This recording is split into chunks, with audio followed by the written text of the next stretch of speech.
पीछे झाड़ू बांध दिया जाता था। बाबा साहब भीमराव अम्बेडकर जब पढ़ा करते थे तो उनके कमर में झाड़ू बांध दिया जाता था पीछे, और हांडी दे दी जाती सफाई करने के लिए। वही लोग चाहते हैं कि यही समाज के लोग यही कर्म करें। तो ये और हमारे समाज, दलित समाज के जस्टिस हैं, उनके ऊपर चप्पल जूता का प्रहार किया जाता है, घोर निंदनीय है। इसकी मैं निंदा करता हूँ। धन्यवाद। आपको देखा है, आप सबने, पूरा देश देख रहा है कि जहां अम्बेडकर साहब के दिए हुए संविधान के बदले चीफ जस्टिस बने हमारे समाज के लोगों को दलितों पर अत्याचार कर रहे हैं लोग, या चीफ जस्टिस पर चप्पल फेंका जाता है, जूतों का माला पहनाया जाता है, जो उन्होंने सुप्रीम कोर्ट में जज हैं। तो क्या दलित को ये लोकतंत्र में अधिकार नहीं है कि अपना निर्णय कोई कुछ भी कर पाए? यदि ये निर्णय कर लेना सामंतीवादी व्यवस्थाओं के लिए यदि खिलाफ है, तो दलित को बाबा साहब भीमराव अम्बेडकर के दिए हुए संविधान को अधिकार वास्तव रूप में खतरे में पड़ जाएगा कब? जब ये भारतीय जनता पार्टी और संघ के लोग से छुटकारा देश नहीं दिला पाएगा, देश की जनता नहीं दिला पाएगी, तो निश्चित तौर पर ये लोग हम दलितों को, हमारे दलितों को रहने नहीं दिया जाएगा। अम्बेडकर साहब के संविधान को जो न्यायमूर्ति जो सुप्रीम कोर्ट के पीछे जहां जज बैठते हैं सुप्रीम कोर्ट में, उस जज के ऊपर व्यवहार होता है, चप्पल जूते कम फेंका जाता है। ऐसे में लोकतंत्र पर हमला है। लोकतंत्र पर हमला इसलिए है कि न्यायपालिका में यदि दलित का होना अपमान है, तो निश्चित रूप से बाबा साहब भीमराव अम्बेडकर का अपमान है। यह अपमान सहने के लिए हम कोई भी दलित ऐसे अपमान सहने के लिए कतई तैयार नहीं है। किसी भी कीमत पर हम ऐसे लोगों को जवाब देने का काम करेंगे। लोकतंत्र का जो माध्यम है, हम लोग आज अपने विधानसभा के कठजा गांव में मौजूद हैं, जहां दलितों की हमारी बस्ती है।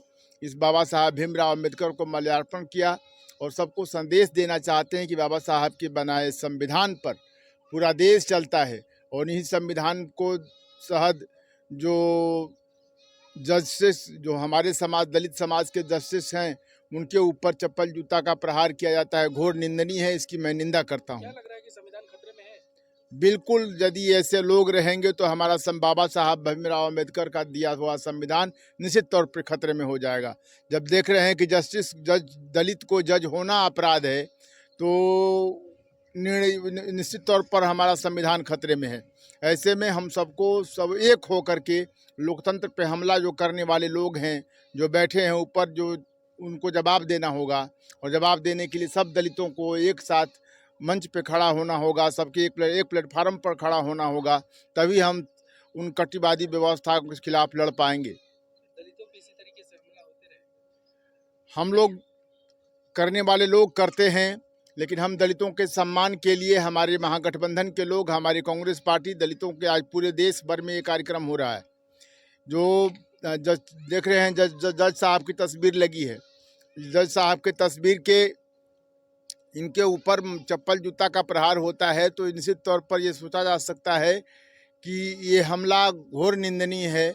और ऐसे में निंदा मैं करता हूँ लोकतंत्र में वैसे लोगों को, जो लोग ऊपर बैठे हुए लोग हैं और इनकी निंदा करते हैं। एक वकील चप्पल फेंक के मारता है इनको, तो कहीं ना कहीं उनके ऊपर सामंतीवादी व्यवस्था और धर्म जाति को आगे करके रखा जाना, ये कहीं ना कहीं घोर निंदनीय है। और दलितों को सोच समझ के निर्णय लेना होगा। जब दलित अपना अधिकार नहीं समझेगा, तो अधिकार के लिए लड़ना पड़ता है। जिसे दलित अपना बदला लेंगे?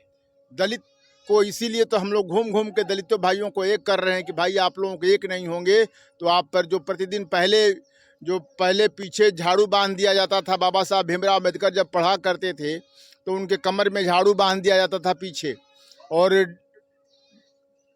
हांडी दे दी जाती सफाई करने के लिए। वही लोग चाहते हैं कि यही समाज के लोग यही कर्म करें।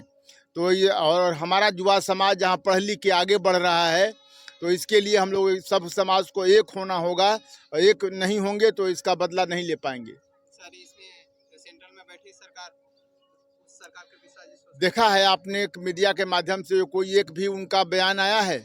देश के प्रधानमंत्री हों, देश के गृह मंत्री हों, उनका एक भी बयान आया है कि ऐसे जज के साथ जो हो रहा है वो घोर निंदनीय है, इसके लिए क्षमा याचना मांगनी चाहिए थी। लेकिन संघ के लोगों के द्वारा जो किया गया ये घोर निंदा है। ये और दलित का अपमान है। बाबा साहब भीमराव अम्बेडकर के बनाए संविधान पे वो जज बने हैं। कांग्रेस पार्टी अगला कदम क्या होगा? यदि इसके लिए प्रधानमंत्री गृह मंत्री माफ़ी नहीं मांगते हैं तब तक इस कदम को, अब तो चुनाव बिहार में आचार संहिता लग गया, लेकिन अन्य देशों में, अन्य प्रदेशों में इसकी लड़ाई जारी रहेगी। दलितों के सम्मान में, दलितों के अधिकार के लिए हम लड़ते रहेंगे। अम्बेडकर ने दिया है और इस संविधान में साफ तौर पे लिखा गया है कि जो अपने अधिकार और वो लोग के लिए लड़ना पड़ता है, तो हम सबको एक होकर लड़ना पड़ेगा और लड़ने के लिए सबको एकजुट होना होगा, तब हम कहीं लड़ पाएंगे। इसीलिए अपने समाज के बीच में आज खड़े हैं कि ताकि हमारे लोग जागरूक हों। नहीं तो ऐसे लोग, आज जस्टिस के ऊपर चप्पल फेंका गया है, कभी बाबा साहब भीमराव अम्बेडकर को प्रताड़ित किया गया, तो आज आप मजबूत हैं, आज आप पढ़े लिखे नौजवान हैं, पर शिक्षा की तरफ अग्रसर हो रहे हैं। इसलिए आप अपने अधिकार के लिए लड़िए। यही हम जनता के बीच सबक लेके जा रहे हैं कि आप लोग अपने अधिकार के लिए लड़िए, नहीं तो आने वाला बाबा साहब भीमराव अम्बेडकर का दिया हुआ संविधान खतरे में है।